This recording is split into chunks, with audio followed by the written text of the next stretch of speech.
नमस्कार दोस्तों, मैं संतोष कुमार सिन्हा आप सबका स्वागत करता हूं अपने इस यूट्यूब चैनल में जिसका नाम है स्टॉक लर्निंग।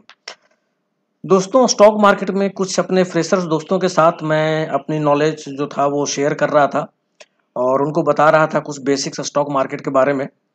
तो उनको ये बताते हुए उनको उनके साथ नॉलेज साझा करते हुए मैंने ये वीडियो रिकॉर्ड किया था।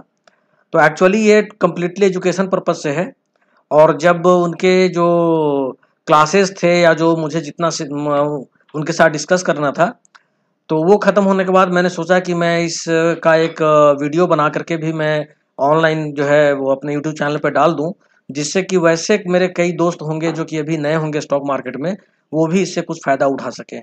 तो हो सकता है कि इसमें कहीं पे आपको कुछ ऑडियो में कोई डिस्टर्बेंस नज़र आए, तो उसको आप इग्नोर कीजिएगा और उम्मीद है कि ये वीडियो जो है वो आपके लिए फ़ायदेमंद होगा और आप इस basics of stock markets for beginners का जो सीरीज है, इसके आप सारे वीडियो को ज़रूर देखिएगा, आपके लिए बहुत अच्छा रहेगा। ओके, तो अब हम बात कर रहे हैं यहाँ पे आज एनालिसिस टूल का, कि जब भी हम किसी भी शेयर का एनालिसिस करते हैं तो हम कहाँ कहाँ जा कर के देखेंगे उस शेयर के बारे में, उसके फंडामेंटल्स के बारे में, और हम कैसे पता करेंगे कि जो है सो ये शेयर में आरओसी, आरओई और बाकी जो दूसरी चीज़ें हैं, या इस शेयर के अंदर हमको एंट्री लेना चाहिए या नहीं लेना चाहिए।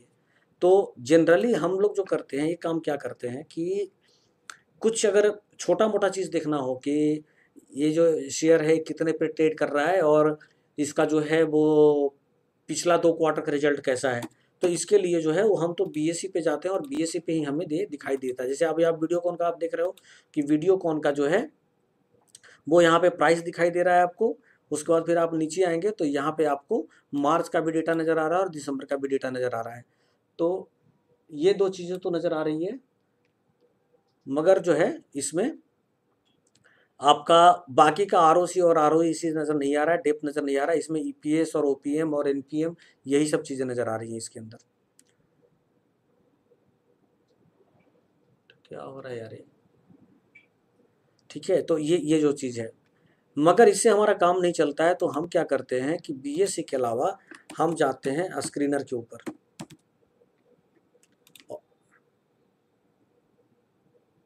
स्क्रीन शेयर नहीं किया है? अच्छा, दोबारा दोबारा नहीं किया था मैंने, दोबारा नहीं किया था। एक सेकंड, मैं दोबारा कर देता हूँ और मैं फिर से आता हूँ। ठीक है, चलो अब स्क्रीन दिखाई दे रहा है। ठीक है, तो मैं ये बोल रहा था कि जो हम किसी भी शेयर का जब एनालिसिस करते हैं तो एनालिसिस में सबसे पहले हम क्या करते हैं कि हमें उस शेयर का अगर प्राइस देखना होता है, या हमें देखना पड़ता है कि इसका 1-2 क्वार्टर का इसका रिजल्ट कैसा है, प्रॉफिट 2 क्वार्टर से दे रही है या नहीं, ईपीएस बढ़ रहा है कि नहीं, तो हम सबसे पहले क्या करते हैं कि बीएससी या एनएससी पे देखते हैं। तो अभी मैं बीएससी का दिखा रहा हूँ और बीएससी पे जैसा मैंने दिखाया कि आप यहाँ पे देख रहे हैं, ये वीडियोकॉन का आ रहा है ये, और वीडियोकॉन का यहाँ पे हमें प्राइस देखने को मिल रहा है। दूसरा चीज़ है कि यहाँ पे आप ये देखिए, यहाँ पे हमें 2 क्वार्टर का रिजल्ट देखने को मिल रहा है। ये मार्च का है और ये दिसंबर का है। ठीक है, दिखाई दे रहा है ना आपको?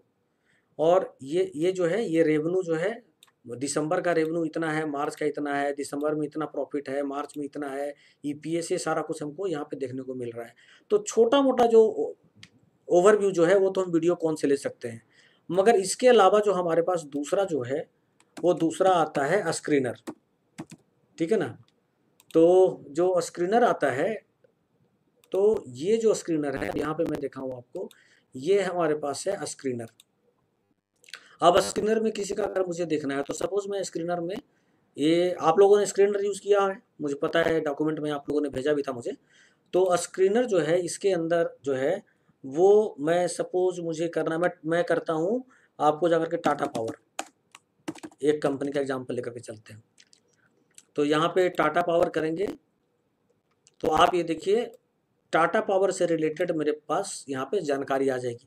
ये सारा आगे हम बताएंगे, आगे एक सेक्शन जो है जो मैंने यहाँ पे और एक और बना के रखा है ना, ये स्किनर, ये यहाँ पे स्किनर एल्गोरिथम, उसमें मैं आप लोग को ये चीज़ बताऊंगा कि जो हम एनालिसिस जो करते हैं उस वक्त ये सारा जो डेटा है क्या क्या डेटा कैसे कैसे ला सकते हैं। जैसे बहुत सारे में आप देखेंगे प्राइस टू बुक वैल्यू नहीं आएगा, इन्वेस्टमेंट नहीं आएगा, रिजर्व नहीं आएगा, तो इन सबको हम कैसे देखेंगे, ये मैं एल्गोरिथम में आप लोग को बताऊंगा।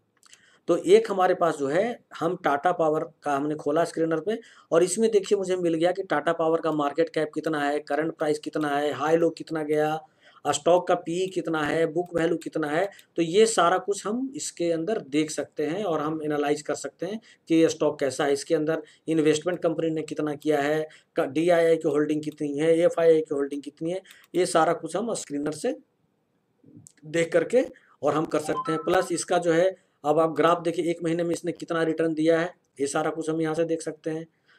कंपनी के क्या प्रॉस है, क्या कॉन्स हैं, ये भी हम यहाँ से देख सकते हैं।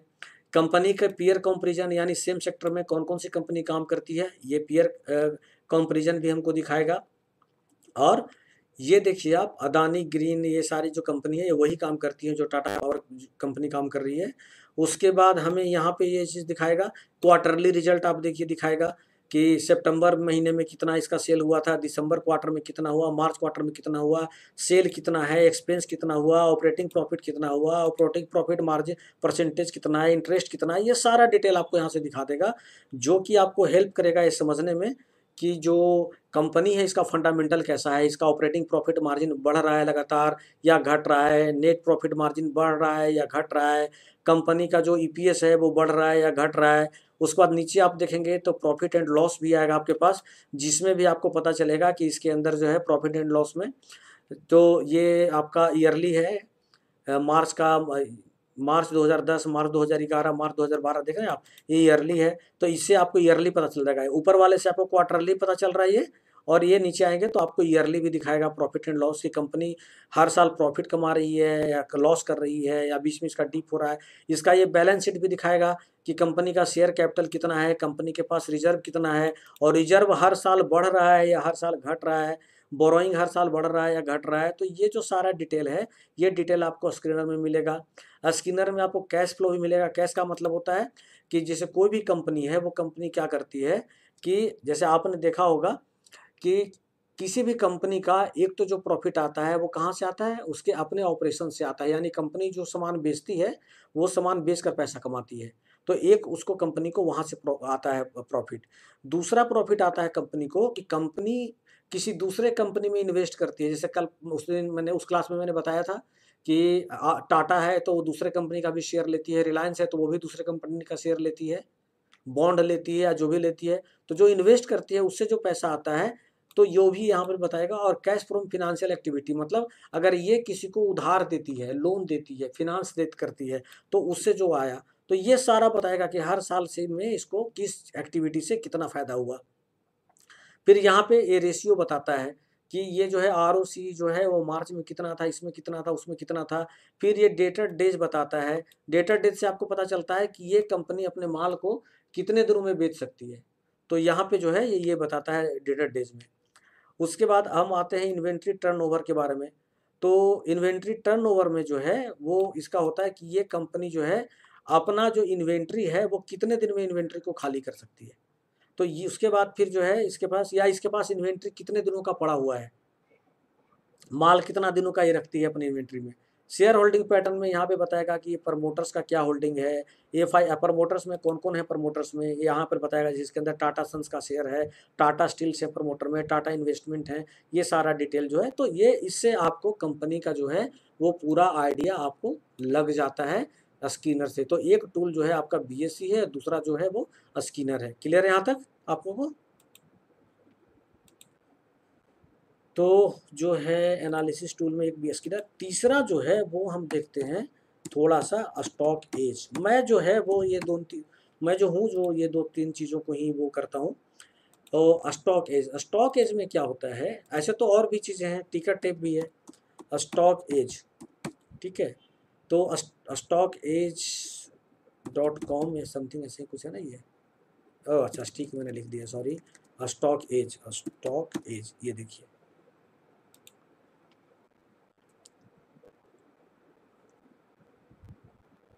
ये भी पूरा स्टॉक एज। अब ये आ गया आपका स्टॉक एज। तो स्टॉक एज में आप क्या करते हैं इसके बारे में, इसमें भी अगर मैं इसको लिखूं, टाटा पावर को अब ये लोड हो रहा है, पता नहीं सर्वर स्लो है स्टॉकेज का, क्या हो गया इसको, सर्वर स्लो क्यों आज इतना।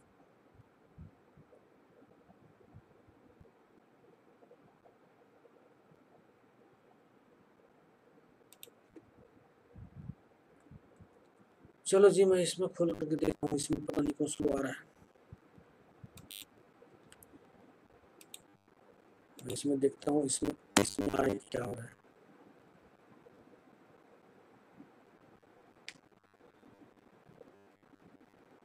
हाँ, साइड स्लो चल रहा है, पता नहीं। स्टॉक इसमें आपको जो है वो इनका फॉर्म देखने को मिलेगा, इसके बारे में जो न्यूज है वो न्यूज आपको देखने को मिलेगा स्टॉकेज में। अभी इसको लोड होने दीजिए, उसके बाद देखते हैं, बात करते हैं, हम आपको भी दिखाएंगे ये जब लोड हो जाएगा तो। और एक हमारे पास आता है टूल, वो है टिकर टेप। टिकर टेप, अभी इसको हम देखते हैं कि टिकर टेप हो रहा है या टिकर टेप में क्या हो रहा है। ये देखिए, ये जो है एक टूल है, ये है टिकर टेप। ये देखिए tickertape.in। तो इसके अंदर अगर हम आते हैं, टाटा पावर देखते हैं, तो ये हमें टाटा पावर का जो है, ये देखिए, ये टाटा पावर का हमें पूरा दिखा देता है। इंट्रेंसिक वैल्यू रेड है। इंट्रेंसिक वैल्यू का मतलब है कि अभी जिस वैल्यू पे ट्रेड हो रहा है, ठीक है ना, ये वैल्यू इसके इंट्रेंसिक वैल्यू से ज़्यादा है। रेड का मतलब है कि आपके फेवर में नहीं है ये, और ग्रीन का मतलब है कि ये आपके फेवर में है। तो रिटर्न वर्सेस एफडी रेट, ये भी रेट में दिखा रहा है। डिविडेंड रिटर्न्स, मतलब ये डिविडेंड जो है आपको एफडी से अच्छा दे रहा है। एंट्री पॉइंट अभी सही है कि नहीं, तो not good to time to invest a stock, it is in overbought zone, मतलब ये बता रहा है कि स्टॉक जो है ओवरबाउट जोन में है, तो अभी एंट्री लेने का सही टाइम नहीं है। उसके बाद नो रेड फ्लैग्स, मतलब इसके अंदर जो शेयर होता है ना, जो एएसएम लिस्ट में होता है, उसके बाद जीएसएम लिस्ट में होता है, तो ये जो शेयर है वो कोई किसी भी लिस्ट में नहीं है, एएसएम जीएस लिस्ट में नहीं है। तो ये इसके बारे में आपको इसका फोरकास्ट वगैरह सब बताएगा कि एनालिस्ट क्या कहते हैं इस शेयर के बारे में। उसके बाद ये फोरकास्ट जो है 74% जो है वो सजेस्ट कर रहे हैं कि इस स्टॉक को जो है बाई करना चाहिए। तो ये सारी चीज़ें हैं, ये सारे टॉपिक्स में रेवेन्यू फोरकास्ट आप देख लो, इसमें ये बताता है कि रेवेन्यू इसका जो है वो धीरे धीरे कैसे बढ़ रहा है, 2018 में कितना था, 2019 में कितना, 20 में कितना, 21 में कितना। तो इस तरीके से जो है ये सारा कुछ आप इसका रेवेन्यू वगैरह इसके अंदर भी देख सकते हैं। अब हम देखते हैं, ये तो अभी तक नहीं आया, ये पता नहीं इसमें क्या होता है स्टॉकेज में, इसको हम बाद में देखेंगे। तो ये जो है ये 2-3 टूल है जो कि आप यूज़ करके और आप किसी भी जो है सो स्टॉक का फंडामेंटल आप चेक कर सकते हैं। ये जो है यही 4 जो है मैं अक्सर टूल यूज़ करता हूँ। क्लियर है इसमें कोई क्वेश्चन किसी को? मैं उम्मीद करता हूं कि ये वीडियो आपके लिए ज्ञानवर्धक रहा होगा, आपकी जानकारी थोड़ी बढ़ी होगी। तो आपको पता है मेरा चैनल का ईमेल आईडी है stk.learning@gmail.com। इस ईमेल आईडी पे आप मुझे कम्युनिकेट कर सकते हैं और मैं कोशिश करूंगा आपके सवालों का मैं जवाब दूं। और इस सीरीज का जो अगला वीडियो है वो भी आप जरूर देखें, वो भी आपके लिए काफ़ी फायदेमंद होगा। इसी के साथ मुझे आज्ञा दीजिए। नमस्कार, जय हिंद, जय भारत, वंदे मातरम।